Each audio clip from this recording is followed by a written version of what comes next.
Student, कैसे हो बेटा? तो देखिएगा बेटा, हम मीजोमेरिक इफेक्ट का एप्लीकेशन के बारे में डिस्कस कर रहे थे और हमने बेसिक स्ट्रेंथ और एसिडिक स्ट्रेंथ और फिजिबिलिटी की बात हमने लास्ट वीडियो में डिस्कस किया था। आज के इस वीडियो लेक्चर में हम नेक्स्ट एप्लीकेशन के बारे में डिस्कस करेंगे, रिएक्टिविटी ऑफ फंक्शनल ग्रुप, अर्थात फंक्शनल ग्रुप की रिएक्टिविटी के बारे में डिस्कस कर रहे हैं। उसके अंदर भी अगर हम बात करें बेटा, तो आपका सबसे फर्स्ट आता है ESR रिएक्शन।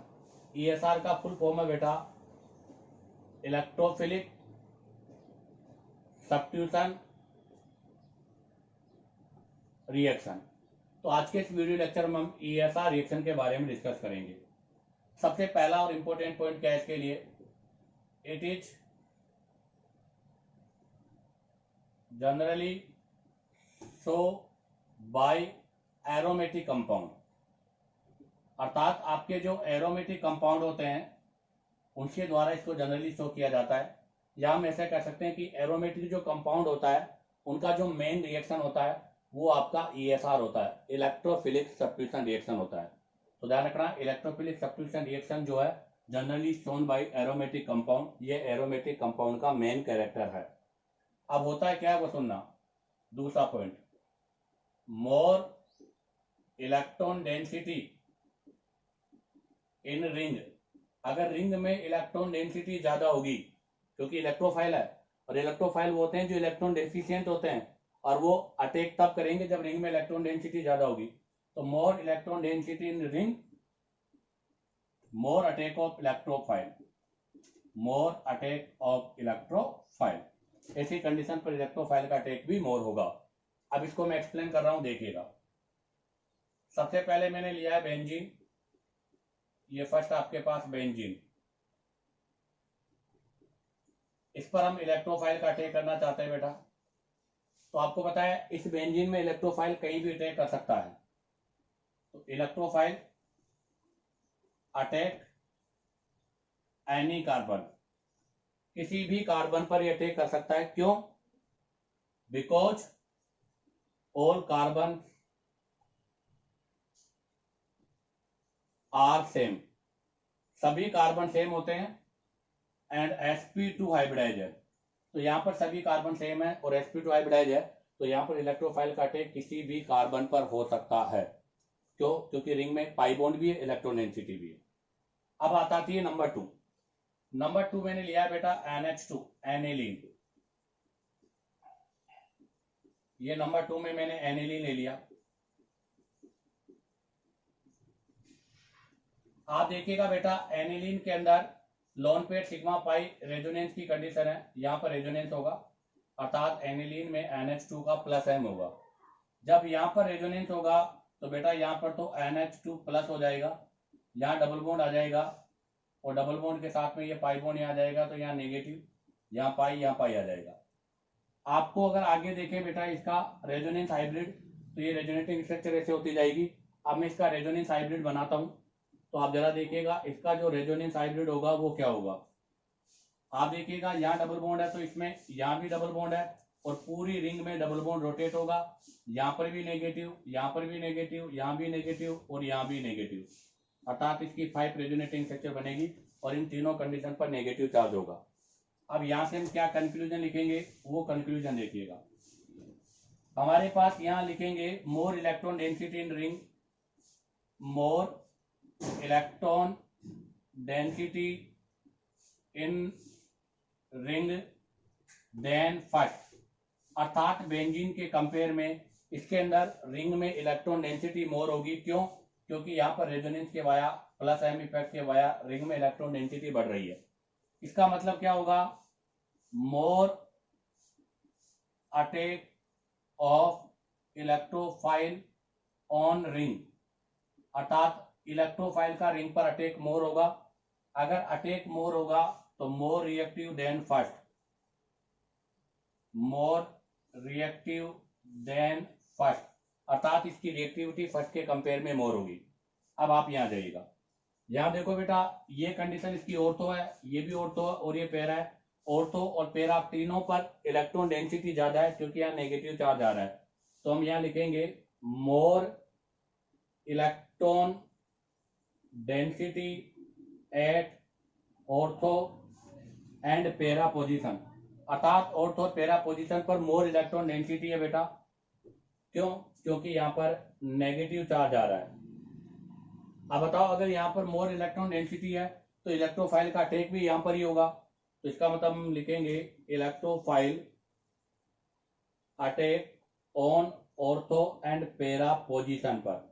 अगर बताओ ये ऑर्थो पेरा पोजीशन पर होगा तो इसको हम क्या बोलेंगे? ऑर्थो पेरा डायरेक्टर। तो ये आपका ऑर्थो पेरा डायरेक्टर है और रिंग पर इलेक्ट्रॉन डेंसिटी बढ़ा रहा है, इसलिए इसको हम एक्टिवेटर्स भी बोलेंगे।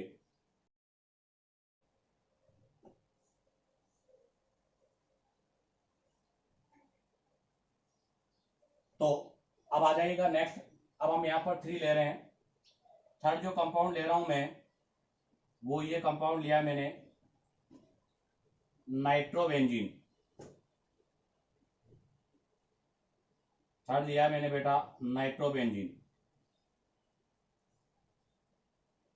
आप नाइट्रोबेंजीन में देखिएगा NO2 का यहाँ पर -M है, अर्थात आपकी बार रिंग इलेक्ट्रॉन मतलब रिंग में से इलेक्ट्रॉन पाई बाहर आ रहा है। तो ऐसी कंडीशन पर देखो, यहां से जो आपके पास नेक्स्ट स्ट्रक्चर बनेगी वो स्ट्रक्चर ये होगी। अब आप चेक करो, यहां पर रिंग में इलेक्ट्रॉन डेंसिटी बढ़ने की बजाय बेटा रिंग में इलेक्ट्रॉन डेंसिटी कम हो रही है, और रिंग में इलेक्ट्रॉन डेंसिटी कम होगी तो इलेक्ट्रोफाइल का अटैक लेस होगा। इलेक्ट्रोफाइल का अटैक लेस होगा तो बेटा इसकी रिएक्टिविटी भी लेस होगी। यहां से मैं इसका स्ट्रक्चर बना रहा हूं तो आप जरा देखो,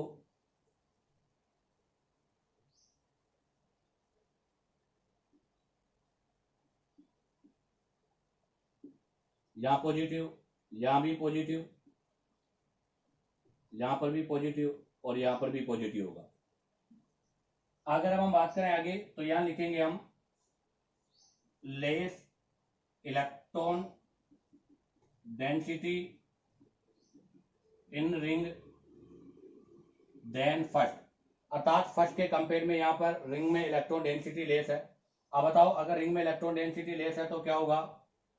less attack of electrophile, less attack of electrophile on ring, ring में लेस अटैक होगा, और लेस अटैक होगा तो बेटा ये क्या होगा? लेस रिएक्टिव देन फर्स्ट, अर्थात ये फर्स्ट के कंपेयर में लेस रिएक्टिव होगा। अब आप आ जाएगा यहां देखो बेटा, आपके ऑर्थो पेरा पर पॉजिटिव चार्ज आ गया तो यहां पर इलेक्ट्रॉन डेंसिटी लेस हो गई। तो यहां लिखूंगा less electron density at ortho पेरा पोजीशन, अर्थात यहां पर ऑर्थो पेरा पोजीशन पर पॉजिटिव चार्ज है ड्यू टू पॉजिटिव चार्ज, और ऑर्थो पेरा पोजीशन पर पॉजिटिव चार्ज होने की वजह से बेटा यहां पर इलेक्ट्रॉन डेंसिटी कम हो गई। तो यहां पर इलेक्ट्रॉन डेंसिटी देखो मेटा पर मोर है, तो यहां पर हम लिखेंगे more electron density on Meta, और मेटा पर अगर मोर इलेक्ट्रॉन डेंसिटी है तो बेटा ये आपका मेटा डायरेक्टर होगा, इसलिए इसको बोलते हैं हम मेटा डायरेक्टर। और बेटा रिंग में इलेक्ट्रॉन डेंसिटी को घटा रहा है, इसलिए इसको एक्टिवेटर्स नहीं डी एक्टिवेटर्स हम बोलते हैं।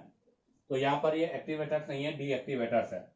अब हमने एक बार बेंजीन में, एक बार एनिलीन में और एक बार नाइट्रोबेंजीन में कंक्लूजन लिया है। अब अगर हम यहाँ पर इनके रिएक्टिविटी ऑर्डर की बात करें इन तीनों में, तो बेटा इन तीनों में रिएक्टिविटी सबसे ज्यादा होगी सेकंड की, एनिलीन की, उसके बाद फर्स्ट की, और सबके बाद में बेटा किसकी होगी? थर्ड की। अर्थात एनिलीन की रिएक्टिविटी सबसे ज्यादा है, उसके बाद में बेंजीन की है, और सबके लास्ट में बेटा किसकी है? नाइट्रोबेंजीन की है। ऐसा क्यों? क्योंकि आप देखिएगा एनिलीन में NH2 का +M आ रहा है, बेंजीन में केवल रेजोनेंस हो रहा है, और नाइट्रोबेंजीन में इसका -M है। एनिलीन में रिंग में इलेक्ट्रॉन डेंसिटी बढ़ रही है, इसलिए इसका रिएक्टिविटी मोर होगा, और आपके जो थर्ड है नाइट्रोबेंजीन, उसके अंदर रिंग में इलेक्ट्रॉन डेंसिटी कम हो रहा है, इसलिए इसका रिएक्टिविटी क्या होगा बेटा? लेस होगा। अब आप चाहो तो यहाँ से इसका स्क्रीनशॉट ले लीजिएगा। अब हम यहाँ से इस कंक्लूजन को राइट डाउन करेंगे और इससे रिलेटेड कुछ एग्जाम्पल्स। तो देखिएगा, अब हम यहाँ से कंक्लूजन के बारे में डिस्कस करते हैं। तो कंक्लूजन यही है, कि अगर रिंग पर आपका EDG ग्रुप जुड़ा हुआ है, इलेक्ट्रॉन डोनेटिंग ग्रुप, जिसका प्लस एम या प्लस आई इफेक्ट होता है, एक आपका होता है सिंपल रिंग, और एक वो जिसमें रिंग पर EWG इलेक्ट्रॉन विड्रॉल ग्रुप जुड़ा हुआ है, जिसका माइनस एम या माइनस आई है। तो यहां से क्या होगा, increase electron density in ring, यहां पर रिंग में इलेक्ट्रॉन डेंसिटी बढ़ेगी बेटा, और यहां पर क्या होगा, decrease electron density in ring. इस वजह से ये क्या होंगे बेटा, मोर रिएक्टिव होंगे, और ये वाले आपके लेस रिएक्टिव होंगे। तो यहाँ पर अगर मैं रिएक्टिविटी ऑर्डर की बात करूं तो यहाँ पर रिएक्टिविटी का ऑर्डर ये होगा। इसका मतलब यहाँ से हमारे पास कंक्लूजन यही है कि reactivity of ESR is directly proportional to electron density in ring, अर्थात रिंग में इलेक्ट्रॉन डेंसिटी होनी चाहिए, is directly proportional to plus M plus I, indirectly proportional to minus M और माइनस आई। अर्थात सबसे पहले आपका आएगा प्लस एम, उसके बाद प्लस आई, उसके बाद बेटा माइनस आई, और सबके लास्ट में आपका आएगा माइनस एम। ये इनकी रिएक्टिविटी का ऑर्डर हो गया। अब हम यहाँ से इनकी रिएक्टिविटी के हिसाब से 2 टाइप को इसको क्लासीफाई करेंगे, इसके ग्रुप को। एक ग्रुप तो हो गए जो ऑर्थो पैरा पर रिंग इलेक्ट्रॉन डेंसिटी बढ़ाते हैं, उनको बोलते हैं ऑर्थो पैरा डायरेक्टर। और ऑर्थो पैरा डायरेक्टर के साथ साथ रिंग में इलेक्ट्रॉन डेंसिटी बढ़ाने की वजह से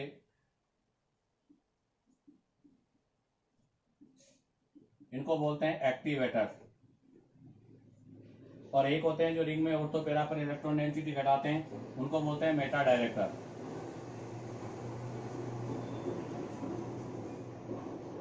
और ये रिंग में इलेक्ट्रॉन डेंसिटी घटाने की वजह से इनको बोलते हैं बेटा डी एक्टिवेटर्स।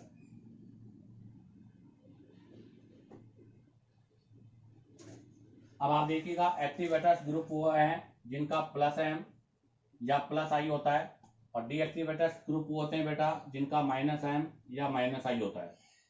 इनको भी हम जनरली 3 टाइप की कैटेगरी से क्लासीफाई करते हैं। एक तो आपका स्ट्रॉन्ग ऑर्थो पैरा डायरेक्टर, जिनमें बहुत ज्यादा होता है, उनमें आपका आता है एक तो O2 माइनस है, एक NH2 ग्रुप है बेटा, एक आपका NHR है NHR2, और एक आपका बेटा NR2, सॉरी एक तो लेता हूं NH2R और एक में ले लेता हूं बेटा NR2।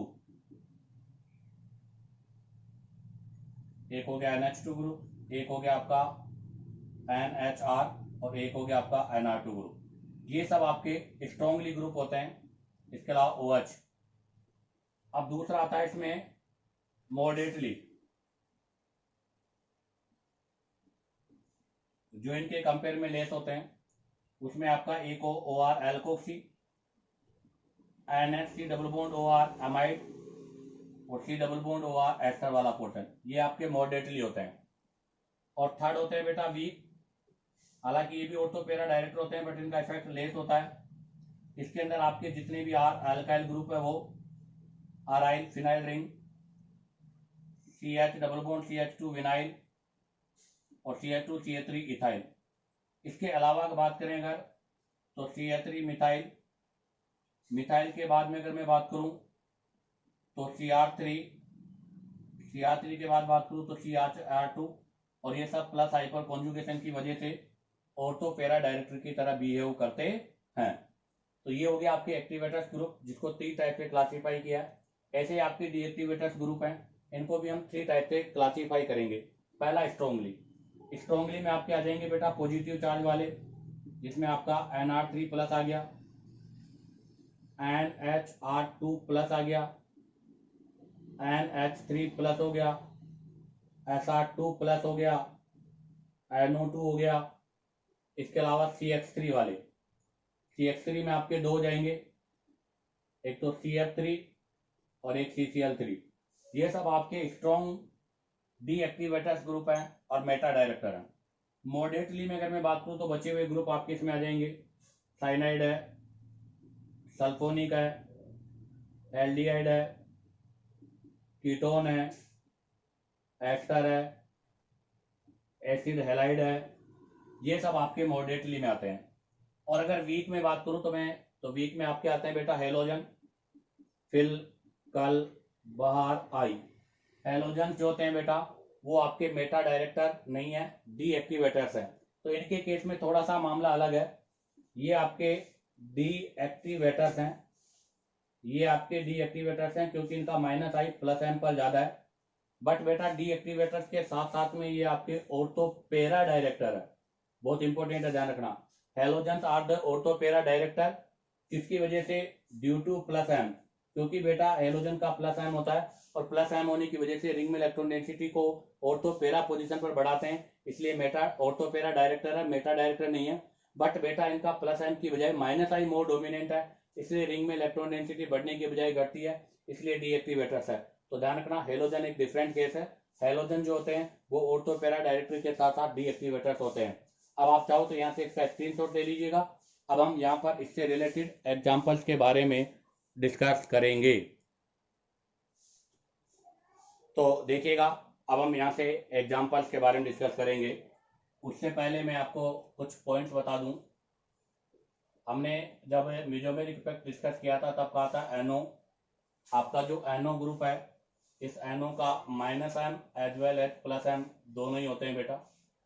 और नेक्स्ट है आप तो एक तो हेलोजन, इसमें फ्लोरीन, क्लोरीन, ब्रोमीन, आयोडीन, इसके अलावा एन डबल बॉन्ड ओ, इसके अलावा बेटा CH2X और इसके अलावा CH2X।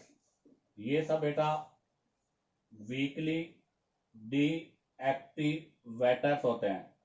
बट वीकली डीएक्टिवेटर्स होने के साथ साथ सभी आपके ऑर्थोपेरा डायरेक्टर्स हैं बेटा, ध्यान रखना, ये सब आपके ऑर्थोपेरा डायरेक्टर्स का काम करते हैं।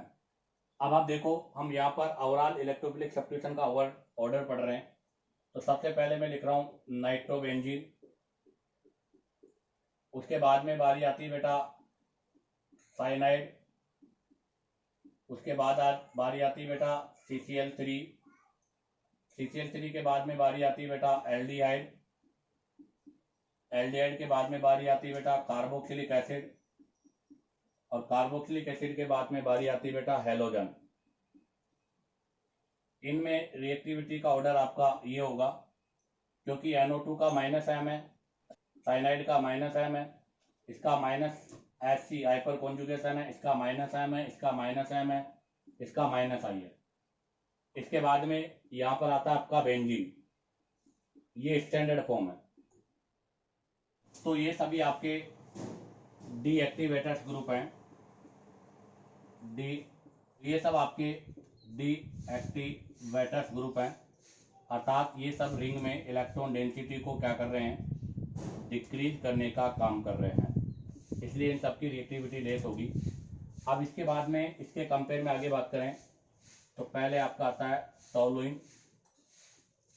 टोलुइन में यहाँ पर मिथाइल का प्लस एम है, सॉरी प्लस हाइपर कॉन्जुगेशन है। उसके बाद में आपका आता है मिथोक्सी ग्रुप, मिथोक्सी के बाद में आता है बेटा NH3 double bond OR group. इसके बाद में आपका आता है बेटा नेक्स्ट फिनोल, और फिनोल के बाद में आता है बेटा एनिलीन। तो ध्यान रखना, फिनोल का भी प्लस एम है, एनिलीन का भी प्लस एम है, बट इसका EN3 है, इसका EN 3.5 है। यहाँ लेस EN पे लोन पेयर है इसलिए मोर डोनर होगा, यहाँ मोर EN पे लोन पेयर है इसलिए ये लेस डोनर होगा। ठीक है बेटा, तो ये सभी आपके एक्टिवेटर्स ग्रुप हैं, ये सभी आपके एक्टिवेटर्स ग्रुप है, अर्थात ये सभी रिंग में इलेक्ट्रॉन डेंसिटी को इंक्रीज करने का काम करते हैं। तो ध्यान रखना, आपके ESR में रिएक्टिविटी की बात करें तो पहले आपके EDG ग्रुप आएंगे, उसके बाद रिंग और उसके बाद EWG। अब आप चाहो तो यहाँ से इसका स्क्रीनशॉट ले लीजिए।